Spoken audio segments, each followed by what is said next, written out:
Pidato Powell sepertinya agak sedikit meredam apa yang diinginkan atau yang diharapkan, yaitu terkait dengan pemangkasan suku bunga 50 basis point di bulan November. Tapi itu hanya sebagian, sepersekian dari statementnya hanya mengakibatkan sentimen yang positif pada US dollar, dan itu pula yang menyebabkan kenapa emas mengalami penurunan. Tapi di lain sisi, pernyataan-pernyataan berikutnya kecenderungannya adalah tetap sesuai dengan apa yang dia katakan di dalam FOMC meeting yang lalu. Kira-kira dampaknya berikutnya akan seperti apa? Itu yang akan kita coba lihat, termasuk dengan dampak data inflasi nanti sore dari zona Eropa.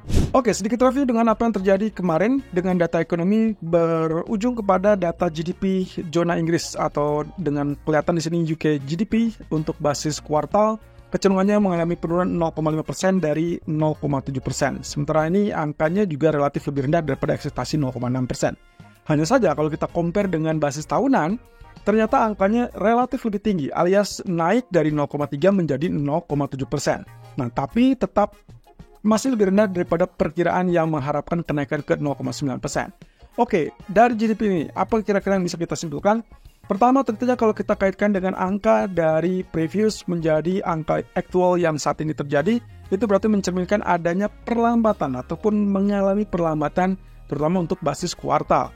Ya, mungkin sedikit berbeda kalau kita kaitkan dengan basis tahunan yang kecenderungannya adalah peningkatan. Tapi apapun itu, teman-teman, angkanya masih relatif berada mendekati 0%, sehingga kemungkinan kita anggap ini adalah ekonomi yang tumbuh secara melambat, dan itu mungkin akan menjadikan tanda tanya besar, atau bahkan ya bisa dibilang tugas dari BOE atau Bank of England untuk kembali membangkitkan pertumbuhan ekonomi. Kalau tidak, maka kalau misalnya kita lihat stagnasi yang ada di sini, maka kemungkinan mau tidak mau secara tidak langsung itu juga menekan kepada BOE untuk kembali menurunkan suku bunga. Di sisi lain, itulah dampaknya Anda bisa lihat dengan pound sterling mulai penurunan, selain tentunya ada rebound dengan data yang kita lihat dari Amerika tadi malam. Nah, rebound dari technical USD sendiri menunjukkan ya kurang lebih masih tetap berada dalam sisi yang memang kita sudah perkirakan sebelumnya, yaitu efek akhir bulan dan juga penutupan akhir kuartal ketiga 2024. Nah, di sisi lain, kita juga dapatkan data inflasi Jerman. Data inflasi Jerman menunjukkan angka yang juga relatif bisa dibilang kalau basis bulanan naik ke 0%. Dari minus 0,1 naik ke 0%, that means good. Ada aktivitas di situ, ada tingkat permintaan di situ, berarti ya inflasinya kecenderungan mengalami kenaikan. Nah, di sisi lain, kalau basis tahunannya, justru yang kita lihat adalah angkanya relatif turun dari 1,9 menjadi 1,6%. Oke, secara keseluruhan kalau kita lihat dari data tersebut, ada angka-angka yang menunjukkan ya relatif moderat. Artinya ada pertumbuhan di situ, tapi pertumbuhannya tidak terlalu berarti. Hanya saja kalau kita kaitkan dengan target inflasi Bank Sentral yang menginginkan di 2%, jelas angka 1,6 ataupun 0% adalah angka yang terlalu rendah. Artinya, mau tidak mau ini akan menjadi bahan diskusi ataupun pertimbangan bagi Bank Sentral, terutama kaitannya dengan European Central Bank. ECB kemungkinan diperkirakan akan terdesak untuk kembali menurunkan suku bunga.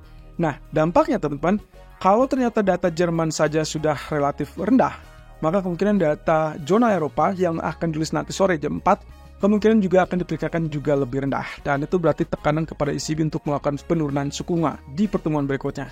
Oke, so dari semua data ekonomi yang akan dirilis minggu ini, sudah dua hal, ada PMI dari China, kemudian juga ada data GDP dari Inggris. Berikutnya kita akan perhatikan Euro CPI dan juga ISM manufacturer dari Amerika yang kemungkinan akan dirilis nanti malam.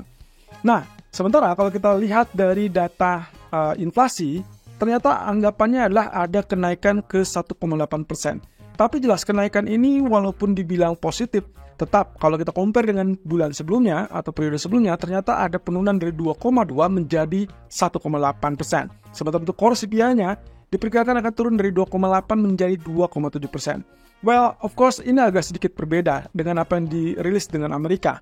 Saat Amerika merilis data inflasi, maka kita serta-merta harus mengamati data core CPI. Sementara untuk kasusnya Euro, kemungkinan agak sedikit berbeda. Mereka mungkin tidak terlalu mengindahkan ataupun mengamati terkait dengan data core tersebut, melainkan data yang terkait dengan data headline atau data utama.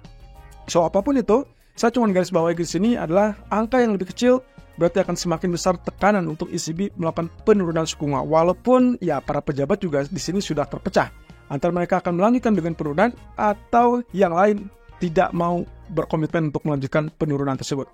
Nah, tapi apapun itu, kalau kaitannya dengan data yang ditampilkan nantinya ternyata lebih rendah, mau tidak mau itulah tekanan untuk melakukan penurunan suku bunga. Alhasil, yes, euro kemungkinan akan melemah terhadap US dollar. Walaupun kita tahu bersama, ECB, BOE, ataupun bahkan FOMC sekalipun sudah resmi melakukan ataupun mengumumkan terkait dengan siklus penurunan suku bunga. Hanya saja di sini kemungkinan agak sedikit fleksibel untuk FOMC, tapi agak sedikit terbebani untuk ECB dan juga zona Inggris. Oke, untuk nanti malam, kita perhatikan data yang akan kita rilis adalah PMI Manufacturer dan juga ISM Manufacturer. Oke, seperti biasa, yang selalu saya ingatkan adalah di saat data ini muncul dua versi di hari yang bersamaan dan hanya selisih 15 menit, maka yang harus diamati dan kecenderungan investor akan mencermati adalah data versi ISM. Di mana data versi ISM ini biasanya adalah kecenderungannya itu adalah rilis resmi dari pemerintah. Oke, kita coba bahas satu persatu. Kalau kita lihat dengan angka PMI Manufacturer versi S&P Global, mereka menginginkan atau mengharapkan adanya penurunan dari 47,9 menjadi 47,0. Ya, jelas penurunannya relatif signifikan dari 47,9 menjadi 47,0 bandingkan dengan angka yang dirilis atau yang mungkin akan dirilis nanti malam oleh versi ISM. Angkanya justru menunjukkan harapan kenaikan dari 47,2 menjadi 47,6. Angkanya sama, secara kebetulan 47, tapi biasanya selalu berbeda. Nah, hati-hati teman-teman, yang harus kita ingat adalah data versi ISM dan versi S&P Global biasanya akan kecenderungan memiliki perbedaan, diferensiasinya cukup lumayan. Kadang-kala kita mendapatkan salah satu, misalkan data versi ISM lebih tinggi, malah yang kita lihat dari versi S&P Global kecenderungan lebih rendah, atau sebaliknya. Nah, otomatis untuk menghindari kemungkinan chaos ataupun salah cara baca, saya lebih menyarankan teman-teman simak saja di jam 9 malam data versi ISM. Jadi kalau misalkan ini hari yang bersamaan dirilisnya, maka fokus saja dengan data ISM. Artinya, lagi-lagi kalau kita kaitkan dengan angka di bawah 50 itu menandakan kontraksi, yang artinya kontraksi ekonomi, that means bad for economy, dan itu berarti bad for US dollar, dan berarti kita akan dapatkan rebound untuk beberapa market lain yang sudah sempat turun tadi malam. Ya, termasuk salah satunya emas tentunya. Nah, kaitannya dengan apa yang terjadi kalau misalkan datanya di atas 50 atau terjadi lonjakan di atas 50, itu berarti ada ekspansi. Ekspansi berarti ekonomi kecenderungannya relatif lebih baik, dan itu berarti akan positif untuk US dollar. Dan responnya tentunya yang lain-lain versus US dollar akan mulai penurunan, termasuk emas kemungkinan saja terkoreksi kembali.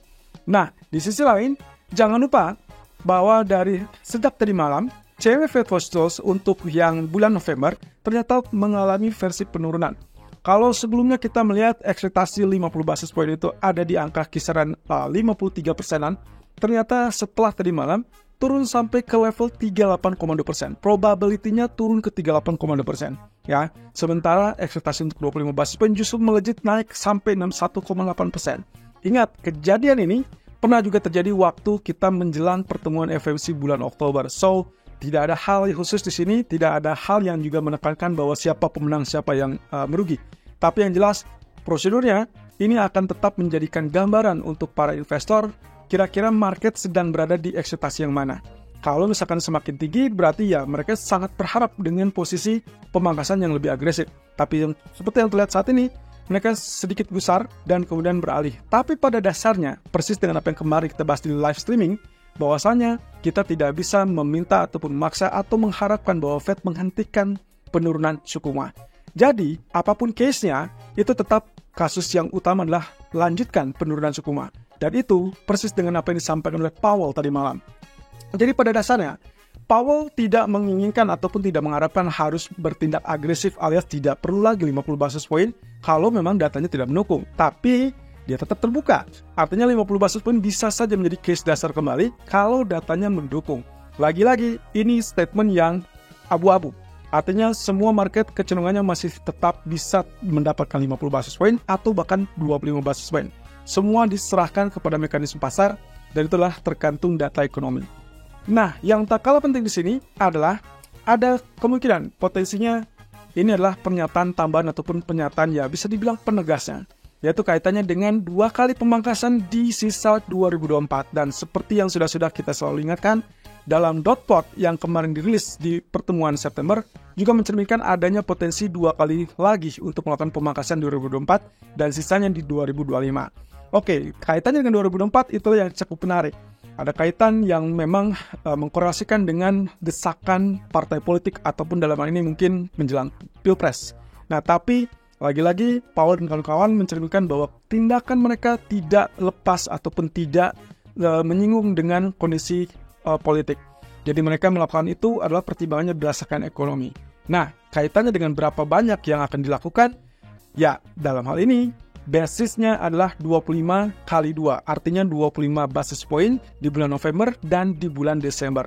Tapi, mungkin saja akan berubah antara 50 plus 25 atau 50 di bulan November dan 0 di bulan Desember. Apapun itu, semua balik lagi tergantung data.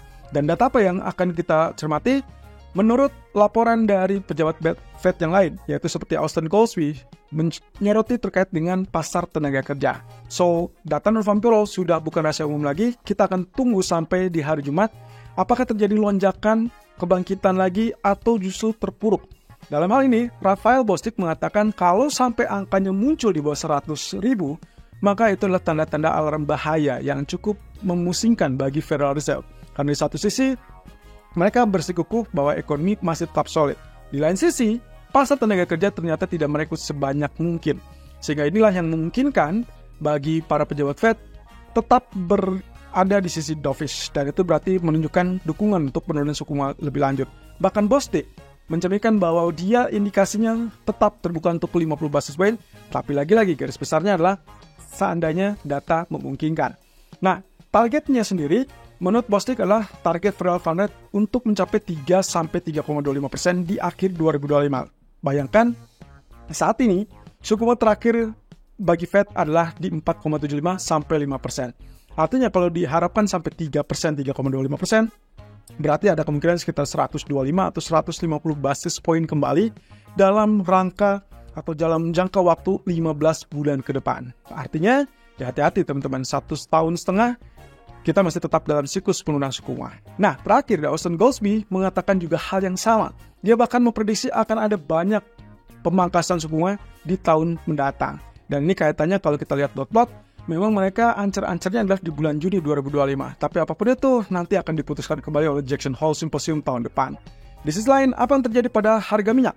Harga minyak stuck di level $68, walaupun sempat mengalami kenaikan, tapi tidak berdaya. Penurunan juga relatif tetap tertahan. Oke, ada 3 faktor di sini, geopolitik, kemudian demand China, dan juga OPEC+. Kalau kita lihat dari beberapa kejadian terakhir, tentunya yang paling utama adalah melemahnya permintaan China. Nah, kemudian ada harapan terkait dengan pemulihan dikarenakan adanya dorongan ataupun ya, kita bilang tetap pelonggaran moneter dari PBOC. Nah, tapi hal tersebut mungkin butuh waktu ataupun butuh proses. Harusnya akan menjadi positif kalau betul-betul terjadi. Tapi karena kita asumsikan bahwa demand masih tetap lemah, itu yang membuat kenapa harga minyak sulit untuk mulai kenaikan. Yang kedua, geopolitik. Kaitannya dengan perang ataupun ancaman perang ataupun resiko eskalasi yang meningkat. Kaitannya dengan serangan ataupun invasi Israel ke Lebanon atau sebaliknya. Nah, posisinya teman-teman, kita belum melihat posisi ini mengganggu betul-betul kepada pasokan. Sehingga kita tidak melihat angka ataupun harga minyaknya kecenderungan mulai kenaikan yang melejit di atas $70. Melainkan dia tertahan 69, turun lagi 68, tapi kemudian stuck. Nah, otomatis dalam 1 atau 2 hari ke depan, tolong perhatikan geopolitik yang ada. Kalau memang ada eskalasi tanda-tanda tersebut bisa terjadi, atau katakanlah dengan aksi balas dendam, ataupun apapun yang terkait dengan kontak fisik senjata, maka kemungkinan disitulah kemungkinan eskalasi terjadi. Nah, itu berarti harga minyak bisa saja terjadi dorongan kenaikan. Nah, terakhir adalah OPEC Plus yang akan melakukan pertemuan besok. Dan kita perkirakan bahwa mereka akan tetap dengan schedule ataupun dengan agendanya, yaitu menghentikan pemangkasan produksi dan kembali ke pasar dengan memompa produksi sebanyak mungkin. Ini kaitannya dengan asumsi mereka bahwa nantinya tingkat permintaan dari China ataupun global itu akan pulih seiring dengan siklus penurunan suku bunga dari bank sentral. Ya, apapun itu teman-teman, hati-hati dengan segala hal isu yang terkait dengan geopolitik ataupun bahkan kebijakan ekonomi. Karena kaitannya dengan 1 tahun ke depan atau bahkan paling cepat 3 bulan ke depan sampai akhir tahun, semua akan fokusnya adalah kepada data ekonomi.